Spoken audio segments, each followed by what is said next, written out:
So, friends, once again I welcome you all in my next lecture on alkyl and aryl halide. Okay so last lecture में हम लोग ने देखा था कि how nucleophile will affect the rate of SN2 reaction. ये मैंने conclusion किया था कि rate of reaction is directly proportional to concentration of nucleophile, और दूसरा बोला था rate of reaction is directly proportional to strength of nucleophile. Now today we are going to see how solvent will affect the rate of SN2. how solvent will affect. अब solvent क्या होता है? सबसे पहले तो आपको टेंशन हो रहा होगा कि what is the meaning of solvent. तो सॉल्वेंट का मतलब होता है कि जिस भी कंटेनर में आप रिएक्शन कर रहे हो उस रिएक्शन मीडियम क्या है, डैट इज द सॉल्वेंट. जैसे मान लीजिए दो सॉलिड को रिएक्ट कराना अपने को, तो दो सॉलिड को आप रख दोगे तो रिएक्शन नहीं हो जाएगा. दोनों सॉलिड को क्या करना होगा, अपने को किसी चीज़ में डिसॉल्व करना पड़ेगा, एक होमोजीनियस सॉल्यूशन बनाना पड़ेगा और फिर जाके वो रिएक्ट करेगा. तो ये जो दोनों रिएक्टेंट एक पार्टिकुलर लिक्विड में डिसॉल्व हुए, उसी पार्टिकुलर लिक्विड को हम लोग सॉल्वेंट बोलते हैं. अब यहाँ पे क्या ध्यान में रखना है कि मान लो ऐसा कुछ हो कि जिस सॉल्वेंट में आप रिएक्शन कर रहे हो, वही सॉल्वेंट अगर रिएक्टेंट के साथ रिएक्ट किया तो कर सकते हैं कि ऐसा नहीं कर सकते हैं. जैसे मान लीजिए आपको बोला गया कि आप क्या कीजिए, एक आयरन रॉड को हीट कीजिए, ठीक है, और मैं बोलता हूँ कि आयरन रॉड को आप किस पे हीट कीजिए, कागज के टुकड़े पे रख के हीट कीजिए. तो कागज का टुकड़ा पहले जलेगा या आयरन रॉड पहले हीट होगा? कागज का टुकड़ा पहले जलेगा. समझ में आ रहा है आपको? मतलब कि जिसमें आप कर रहे हो उसके साथ कोई रिएक्शन नहीं होना चाहिए. वहां पे कैसा होना था, आयरन रॉड के साथ हीट का कॉम्बिनेशन होना था. बट जिस भी मीडियम में, दैट इज पेपर में आप कर रहे थे, पेपर ही जल गया. तो मतलब ऐसा कभी भी नहीं होना चाहिए कि जिस सॉल्वेंट में आप रिएक्शन कर रहे हो वही सॉल्वेंट रिएक्टेंट के साथ रिएक्ट कर जाए. तो सॉल्वेंट शुड नॉट रिएक्ट, ध्यान रखिएगा, should not react either with reactant और प्रोडक्ट. मतलब ना ही तो रिएक्टेंट के साथ ना ही प्रोडक्ट के साथ रिएक्शन होना चाहिए. तो दिस इज द मीनिंग. अब देखते हैं सॉल्वेंट क्या होता है. तो सॉल्वेंट अगर आप देखोगे, we have two types, polar solvent and we have non polar solvent. Polar solvent का मतलब होता है डाइपोल मोमेंट नॉन जीरो, और नॉन पोलर सॉल्वेंट का मतलब होता है डाइपोल मोमेंट जीरो. तो पोलर एंड नॉन पोलर का मतलब होता है कि जैसे जब भी हम लोग कोई रिएक्शन करेंगे तो पोलर रिएक्टेंट का रिएक्शन कराना है तो पोलर सॉल्वेंट लेना पड़ेगा, बिकॉज अपने को पता है लाइक डिजॉल्व लाइक, मतलब पोलर को पोलर में, नॉन पोलर को नॉन पोलर में. तो ये चीज़ मीनिंग हो गया. तो जनरली ये रिएक्शन पोलर में ही कराते हैं हम लोग, क्योंकि अल्काइल हैलाइड जो होता है स्लाइटली पोलर होता है और वो पोलर सॉल्वेंट में ही डिसॉल्व होता है. तो हम लोग यहाँ पे नॉन पोलर सॉल्वेंट नहीं यूज करेंगे, क्या यूज करेंगे, पोलर. पोलर में भी दो है, we have protic and aprotic. अभी देखा था थोड़ी देर पहले. तो प्रोटिक का मतलब होता है पोलर सॉल्वेंट विथ OH-NH, मतलब oxygen is connected to high electronegative. Oxygen is connected to high electronegative atom, ध्यान में, इलेक्ट्रोनेगेटिव एटम, मतलब oxygen is connected to high electronegative atom. Aprotic का मतलब है ऑक्सीजन हाई इलेक्ट्रोनेगेटिव एटम से connected नहीं है. तो दैट इज यहाँ पे देखिए प्रोटिक मतलब वाटर हो गया, इथेनॉल. वाटर का स्ट्रक्चर अगर मैं लिखूँ तो क्या है, देखिए वाटर, तो हाइड्रोजन कहाँ से कनेक्टेड है, ऑक्सीजन से. इथेनॉल का स्ट्रक्चर लिखूँ तो क्या है, CH3CH2OH. हाइड्रोजन कहाँ से कनेक्टेड, ऑक्सीजन से, तो ये कैसा होगा, प्रोटिक सॉल्वेंट। अप्रोटिक सॉल्वेंट जैसे यहाँ पे एग्जांपल लिया है, देखिए बहुत सारा एग्जांपल लिया, एसीटोन। एसीटोन का अगर मैं स्ट्रक्चर बनाऊं तो एसीटोन क्या है, CH3 C double bond OCH3, तो यहाँ पे हाइड्रोजन कार्बन से कनेक्टेड है और कार्बन उतना ज़्यादा इलेक्ट्रोनेगेटिव नहीं है। ओके, तो ये ध्यान में रखना है। समरी क्या बोलता है, main non polar, polar protic, polar aprotic. Okay, तो polar aprotic, no such things as a non polar aprotic, ऐसा वर्ड नहीं यूज़ करते हम लोग, नॉन पोलर प्रोटिक ऐसा वर्ड नहीं, पोलर प्रोटिक और पोलर अप्रोटिक्स यूज़ करते हैं हम लोग। तो ये आ गया। अब यहाँ पे देखिए सॉल्वेंट का लिस्ट लिया गया, आपको ध्यान में रखना है कौन कौन सा इंपॉर्टेंट है, मैं बता देता हूँ। DMSO ये सब बुक में यूज़ किया हुआ है, DMF ये सब काफ़ी इंपॉर्टेंट है, एसीटोन ये सब काफ़ी इंपॉर्टेंट है, यहाँ तो ऑलमोस्ट सभी इंपॉर्टेंट है, वाटर, मिथेनॉल, इथेनॉल सभी के सभी इंपॉर्टेंट है। तो यहाँ पे DMSO DMF ये सब जी ध्यान रखिएगा। पोलर प्रोटिक सॉल्वेंट है, जैसे जैसे ऊपर जा रहा है प्रोटिक इंक्रीज हो रहा है, यहाँ पे जैसे जैसे इंक्रीज मतलब सबसे ज़्यादा DMSO एंड ऑल ये सब प्रोटिक है। ओके, अप्रोटिक है, तो यहाँ पे हर जगह देखिए हाइड्रोजन, तो आपको क्या ध्यान में, अप्रोटिक में DMSO dimethyl sulpho oxide, DMF dimethyl formamide and acetone, ये ध्यान में रखना है पोलर अप्रोटिक सॉल्वेंट में। अब नाउ ये तो हो गया सॉल्वेंट के बारे में जान लीजिए। अब देखिए कि सॉल्वेंट कैसे इफेक्ट करेगा SN2 रिएक्शन को। तो जैसा कि मैंने बोला कि रेट ऑफ SN2 रिएक्शन जो होता है किस चीज़ पे डिपेंड करता है, न्यूक्लियोफाइल पे भी डिपेंड करता है और साथ साथ अल्काइल हैलाइड के कॉन्सेंट्रेशन पे भी डिपेंड करता है, अल्काइल हैलाइड के कॉन्सेंट्रेशन पे भी डिपेंड करता है। तो मतलब न्यूक्लियोफाइल भी डैमेज नहीं होना चाहिए, अल्काइल हैलाइड भी डैमेज नहीं, अगर ये दोनों में से कोई डैमेज होता है तो रेट स्लो हो जाएगा। अब मान लीजिए अगर आप प्रोटिक सॉल्वेंट लेते हो, प्रोटिक सॉल्वेंट लिया मैंने, प्रोटिक सॉल्वेंट का मतलब है जैसे फॉर एग्जांपल आपने रिएक्शन को वाटर में करा रहे हो, ओके, रिएक्शन वाटर में। अब जब वाटर में रिएक्शन करा रहे हो, मान लो रिएक्शन हो रहा है, यहाँ पे आपने वाटर लिया, वाटर लिया और इसमें आपने न्यूक्लियोफाइल डाल दिया Nu- रिएक्शन के लिए और RX डाल दिया, ठीक है, RX डाल दिया। अब Nu- क्या, Nu- न्यूक्लियोफाइल्स के साथ साथ क्या है, बेस भी है, और बेस है तो इसके पास अब दो ऑप्शन होगा कि RX के साथ रिएक्ट करे या वाटर के साथ, क्योंकि वाटर के पास H+ है जो कि डोनेट हो सकता है। तो यहाँ पे क्या होगा, बिकॉज वाटर ज़्यादा अमाउंट में है तो न्यूक्लियोफाइल किसके साथ रिएक्ट कर जाएगा, वाटर के साथ, और यू कैन से सॉल्वेंट के साथ, और उस केस में न्यूक्लियोफाइल फिर RX के साथ रिएक्ट नहीं कर पाएगा, और नहीं कर पाएगा तो हम लोग रिएक्शन को आगे नहीं बढ़ा पाएंगे। तो इससे क्या कंक्लूजन हुआ कि SN2 रिएक्शन को कभी भी पोलर प्रोटिक सॉल्वेंट में नहीं कराना है। अगर आपसे पूछा जाएगा what is the reason, then हम लोग बोलेंगे कि पोलर प्रोटिक सॉल्वेंट में H+ होता है, न्यूक्लियोफाइल जो होता है बेस भी होता है, न्यूक्लियोफाइल H+ के साथ रिएक्ट कर जाएगा, और अगर रिएक्ट कर गया तो अल्काइल हैलाइड के साथ नहीं कर पाएगा, और इससे अपना न्यूक्लियोफाइल डैमेज हो जाएगा और रिएक्शन आगे नहीं बढ़ेगा। तो ये यहाँ पे दिखाया हुआ है, देखिए यहाँ पे जो दिखाया हुआ है कि ये जो है X- जो आप देख रहे हैं ये प्रोटिक सॉल्वेंट की बात की गई है, X- किसके साथ रिएक्ट कर गया है, वाटर के साथ। अगर रिएक्ट कर गया है तो मतलब हम लोग रिएक्शन आगे नहीं बढ़ा पाएंगे। तो पोलर प्रोटिक सॉल्वेंट में so no SN2 reaction, no SN2 in polar protic. Reason मैंने आपको ध्यान में, प्रोटिक मतलब प्रोटॉन, प्रोटॉन मतलब न्यूक्लियोफाइल के साथ रिएक्ट करना, मतलब न्यूक्लियोफाइल डैमेज हो गया, और न्यूक्लियोफाइल डैमेज हो गया तो मतलब नहीं कर पाएंगे। तो ये चीज़ हम लोग ने, ये चीज़ तो पहले भी देख चुके हम लोग कि larger nucleophile are less solvated and therefore more reactive in polar protic solvent, ये सब चीज़ तो देख चुके हम लोग।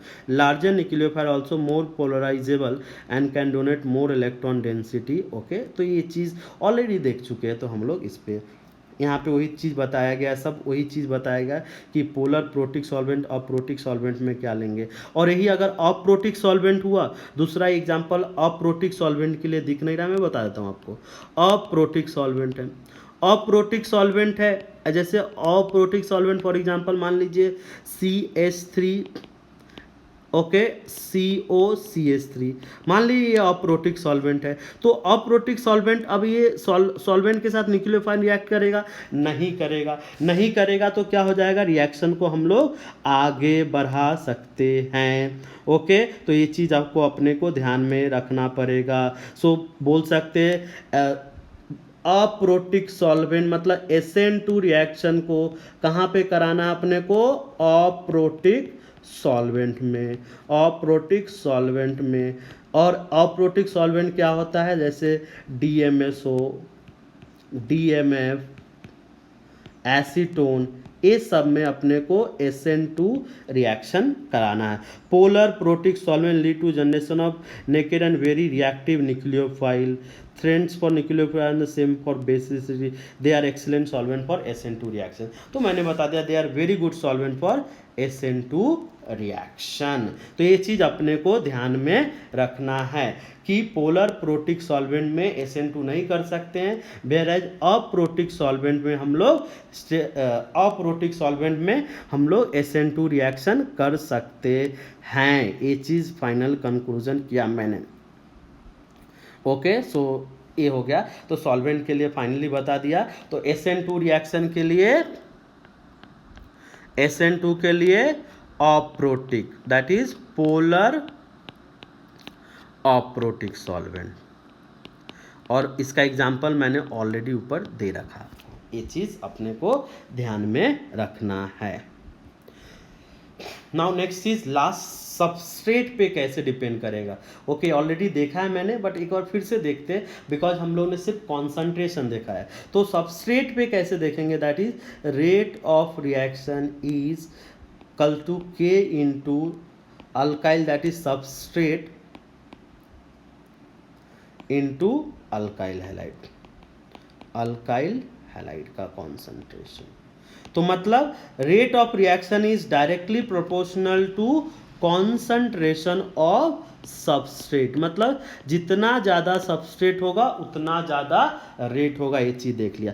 अब सबस्ट्रेट में भी बहुत तरह के सबस्ट्रेट है, जैसे मान लीजिए अपने को बोला गया CH3Cl, अपने को बोला गया CH3CH2Cl, और अपने को बोला CH3CH3HCl, और चौथा मॉलिक्यूल अपने को बोला गया CH3CH3CH3Cl, और अपने को बोला कंपेयर द रेट।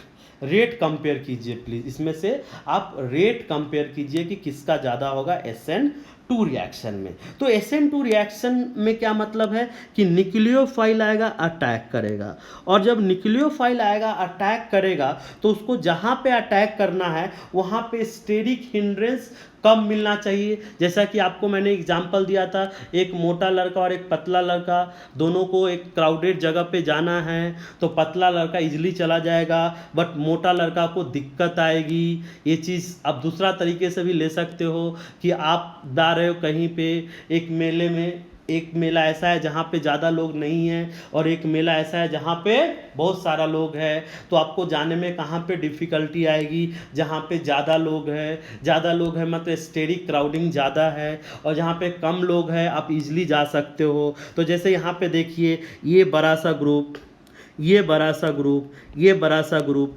न्यूक्लियोफाइल को आने ही नहीं देगा, बट यहाँ पे देखिए कोई स्टेरिक क्राउडिंग नहीं है, तो यहाँ पे इजीली आएगा। इसलिए अगर रेट ऑफ रिएक्शन बोलूँ तो 1 सबसे ज़्यादा, देन 2, देन 3, देन 4। तो यही चीज़ को मैं बताऊँगा आपको डायग्राम से। देखिए ये डायग्राम दिया हुआ है, तो ये इथाइल ब्रोमाइड है, आप देख रहे हो अटैक, ये आइसोप्रोपाइल है, आइसोप्रोपाइल ब्रोमाइड है यहाँ पे दिया हुआ है, और ये टर्सरी है। तो देखो अगर हटाना है तो ये कितना बल्कीनेस है, यहाँ पे आ पाएगा क्या? न्यूक्लियोफाइल आ ही नहीं पाएगा। जैसे ही न्यूक्लियोफाइल इंटर करना चाहेगा इसको रिपल्सन मिलेगा और तुरंत बाहर चला जाएगा। सबसे इजीली कहाँ पे अटैक कर सकता है? देखिए यहाँ पे तो इसको कार्बन दिख ही नहीं रहा है। यहाँ पे देखिए इसको कार्बन दिख ही नहीं रहा है। यहाँ पे थोड़ा सा दिख रहा है, यहाँ पे थोड़ा ज़्यादा दिख रहा है। इसलिए रेट ऑफ रिएक्शन कहाँ पे ज़्यादा होगा? फर्स्ट वाले केस में। इसलिए रेट ऑफ रिएक्शन का ऑर्डर क्या होगा? SN2 रिएक्शन में 1 degree, then we have 2 degree and then we have 3 degree. So this is the rate of reaction. मतलब जहां पे स्टेरिक क्राउडिंग है वहां पे रिएक्शन नहीं होगा। तो जैसे मान लीजिए आपको एक एग्जांपल देता मैं कि अपने को बोला गया है इस तरह से मॉलिक्यूल है और एक बार Cl आपने यहां पे बनाया, सेम मॉलिक्यूल ले रहा हूं मैं, एक बार Cl आप यहां पे लगाए और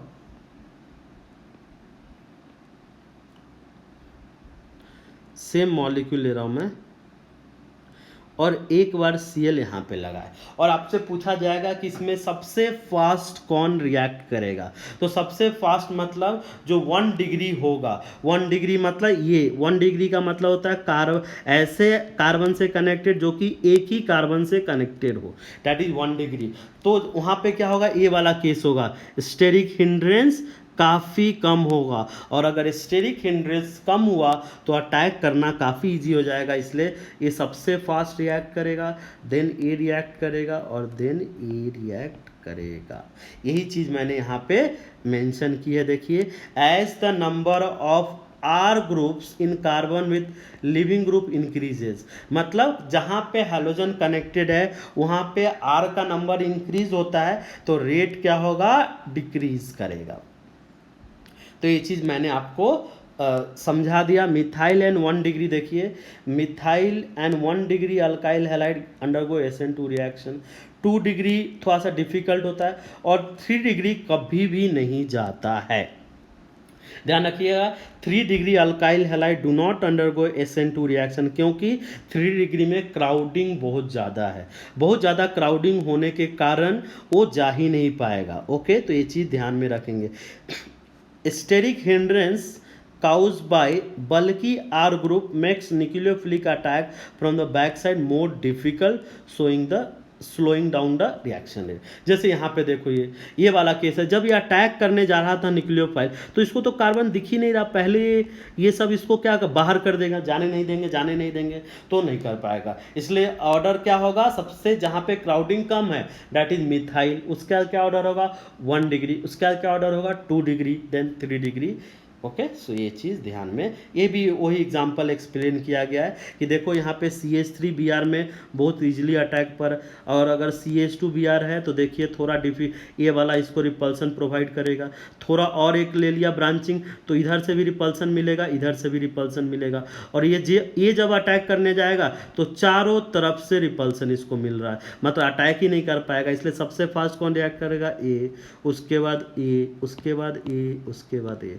तो ये सब चीज़ को ध्यान से देखिए, सोचिए। फाइनल कंक्लूजन क्या है कि सबस्ट्रेट जितना कम स्टेरिकली हिंडर होगा उतना ज़्यादा रेट आएगा, क्योंकि न्यूक्लियोफाइल को उसके पास आना है और पास आने के लिए अगर मैं उसको बोलूँगा नहीं भागो तुम यहाँ से, रिपल्सन दूंगा तो पास आ पाएगा? नहीं आ पाएगा। तो जहाँ पे अटैक हो रहा है स्टेरिक हिंडरेंस जितना कम हो उतना बेटर न्यूक्लियोफाइल होगा। तो वही अगर भूल जाओगे तो ही ध्यान में रखना। एक आदमी को मेले में जाना है तो उसके पास 2 मेले का ऑप्शन है, एक जगह बहुत भीड़ है और एक जगह काफ़ी खाली है। तो कहाँ पे इजीली जा पाएगा? जहाँ पे खाली है। जहाँ पे बहुत भीड़ है वो जा ही नहीं पाएगा। तो ही यहाँ पे हो रहा है कि जहाँ पे बहुत ज़्यादा क्राउडेड है, बहुत ज़्यादा आर ग्रुप कनेक्टेड है, वहाँ पे न्यूक्लियोफाइल अप्रोच ही नहीं कर पाएगा। जहाँ पे बिल्कुल खाली है, ज़्यादा कोई नहीं है, इजिली अप्रोच कर पाएगा। तो इसलिए हम लोग ने, अब देखिए यहाँ पे क्वेश्चन है कि neopentyl halide even though they are primary halide, neopentyl halide में लिखता हूँ क्या, देखिए दिस इज नियोपेंटाइल हैलाइड।